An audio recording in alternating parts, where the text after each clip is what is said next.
Both Cindy and George, and did they talk with FBI agents as well? Were they on the premises? Not today, no. They spoke with the FBI several days ago, but today they just spoke to Orange County detectives. And how long did they speak with you? They were here several hours. I believe they got here right around 9:30, so it may have been maybe after around the lunch hour that they left. So they were here probably 2 to 3 hours.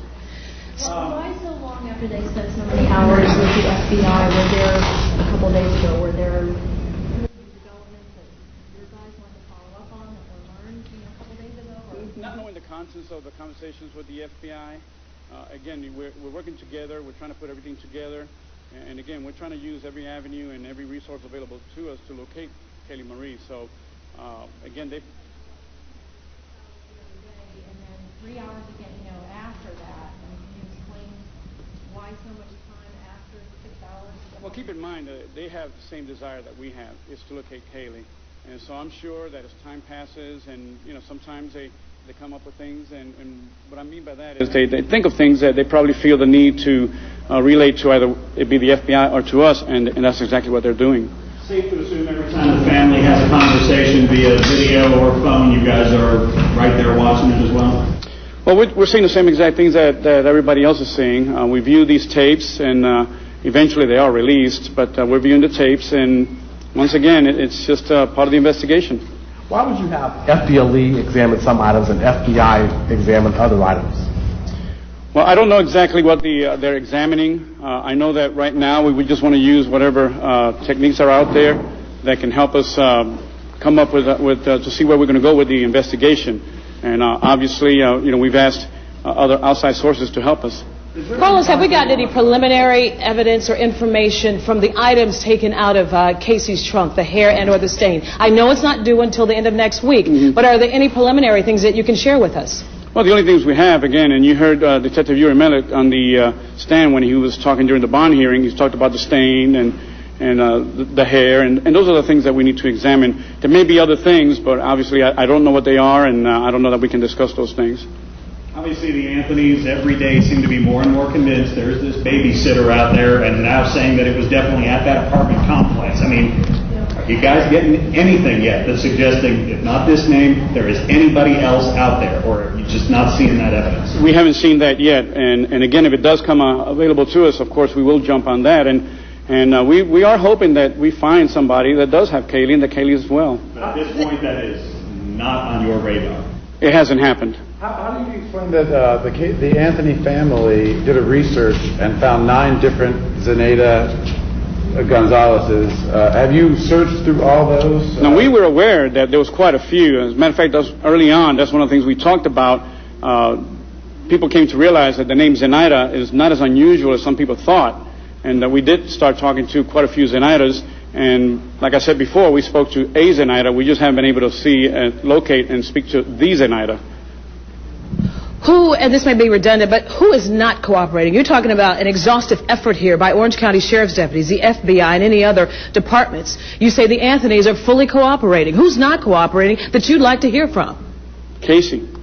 Casey has the key to this. Casey was the last person that was seen with the child, and we still believe that Casey knows more than what she's telling us, and she's the only one that can tell us something that can turn this around. You feel like you're at a stalemate with her in the sense that she says she's not going to speak essentially until she gets out of jail? Well, it's not a stalemate because at this point of the time, we've directed our investigation elsewhere. This whole thing is not infringing just on her. If we sat there waiting for her to open up, we wouldn't be gaining any ground at all.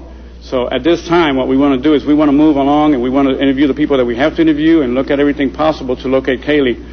She's obviously an important part of this, but again, she's not in the game. Do you buy this, what the family is saying, that she's leaving these cryptic, read between the lines, she may not take you to the right unit, but they're taking you to the right apartment complex? Are you trying to find something in this puzzle, or are you just blowing what she says off completely? Well, obviously, we're not blowing what she's saying. We will look at these things, but if we feel that what she's saying is not really giving us any more information than what we already have, or is not leading us any closer to finding Caylee, then we move on. And Carlos, how frustrating is this to get an attorney on national television to talk about the fact that there may be, we know this or we know that, but is not sharing this with you at this point? Well, again, it's frustrating because our desire has been from the beginning to locate Caylee Marie Anthony. And as time passes by, we still want to continue to locate her. I think that her family deserves that. And right now, the community and the nation that has come to embrace this little child deserves that. Is there another briefing? No indication that she's going to sit down with you. I know that was attempted a week ago, and nothing really came of it. No new plans. To my knowledge, no. Are you talking about Casey? Right. To my knowledge, no. What do you think of the family's assertions that Casey is afraid to talk to the sheriff's department, fearing that there's some retribution toward her family? Or is there any foundation for that kind of? Well, the only thing I think about that is keep in mind that this has gotten national attention, this case. So I think that would be a moot point. And she should be able to talk to us. And as a mother, I think that she should sacrifice that. If she's worried about her own safety, I don't think she needs to be concerned about that. Because right now, our concern is Caylee. What about the issue of immunity? I mean, has there been any situation with the attorneys, the discussions between your department and them to try to get information on the board about immunity? We would not be in a position to offer immunity. That's something that would have to be with the state attorney's office. I know that when the detectives did try to speak to her, there were some conditions that the lawyer wanted. And, of course, he's doing his job. He's looking out for the interests of his client. And so at that point, we felt that nothing was going to come out of that conversation. So that's when we went ahead and just continued with our investigation. Can you talk about the conditions? I don't know exactly what was said. And again, we're not in a position to offer immunity. That's something that the lawyer would have to sit down with the state attorney's office. And if he feels that there's a need for that, he would have to make that offer to the state attorney's office or that request. I know you're not confirming or discussing any other sort of searches that you all have done for Caylee Marie, but wouldn't it help to release that information so if there were people in that area where you have been searching, have seen anything? I mean, I'm sure you've done your canvases out there, but since then, that may help turn up something. Would it help to release those locations so people can at least keep an eye out in those areas? The best way I can answer that is that right now the location is all of Orange County. We really don't know. We have to go everywhere we can because remember, and we're trying to figure out any specific dates or time where Casey would have been with Caylee, and that's something that we're still putting together. We cannot sit here and we don't know yet for sure. We're not able to say, okay, on a certain date she was here and a certain date she was over there. That's something that we're trying to put together to be able to do that, and that's one of the reasons why we've gone to the media, and we've appreciated all the attention it's gotten because we've had to put this out that obviously this girl could be anywhere. How much of the timeline is, or how many gaps are there in the timeline? Well, for us, when Casey was being interviewed, when she came here, the date that was given to us at that time was June the 9th. So that's where we started, from June the 9th. Eventually, if there's any reason to believe that that's not a date that is crucial, then I'm assuming that the detectives will go ahead and look at other dates. But we're starting from the beginning, in other words. Do you still need, are there, my question sort of spins off of his, are there still gaps between then and now? Do you still need people to come forward and tell you if they've seen the two of them or just her during that? Absolutely. Any information, anything. And again, we've said this over and over again, is that if anybody has any information, even if they think that it's not that important, please come forward and tell us these things. Again, because anything right now can be very helpful to the case. Are people still doing that? Are people still coming forward? Oh, yeah, we're getting quite a few tips. Absolutely. I'm sorry? What's that number again? Oh, the number is crime line 1-800-423-TIPS, and which is 8477.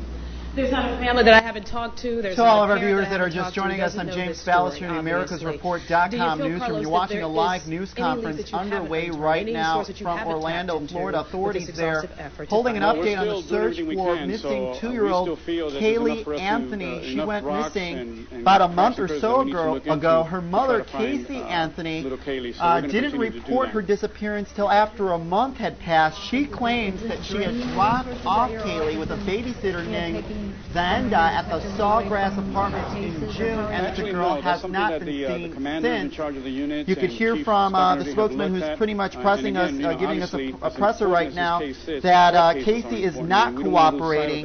She knows more than what she's actually saying.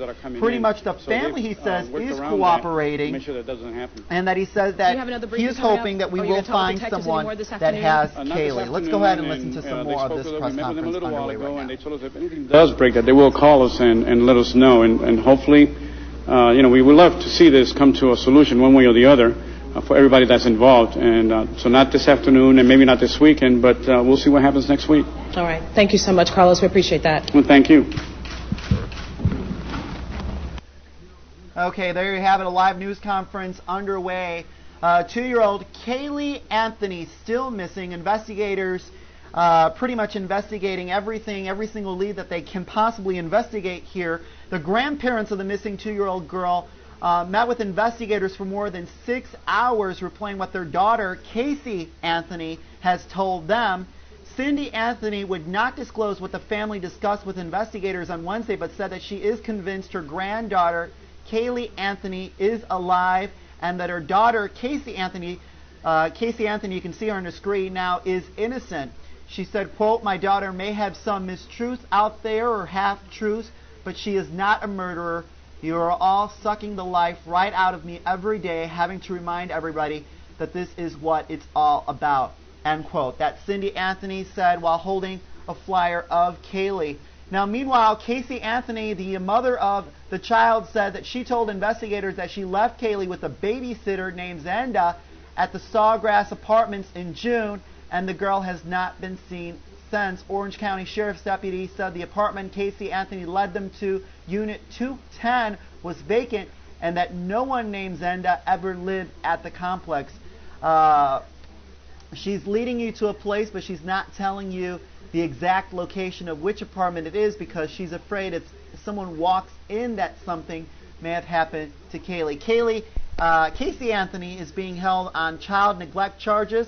The family said on Thursday that it is still working on Caylee Anthony's $500,000 bond. And we just heard from a spokesperson from the Orlando Police Department pretty much saying that Caylee is not cooperating. She knows more about what she is actually saying. Stay with America's Report for all the breaking news on this story and other stories. You can click onto our website 24/7, americasreport.com. This has been a Breaking News Alert. Live from americasreport.com, this is Breaking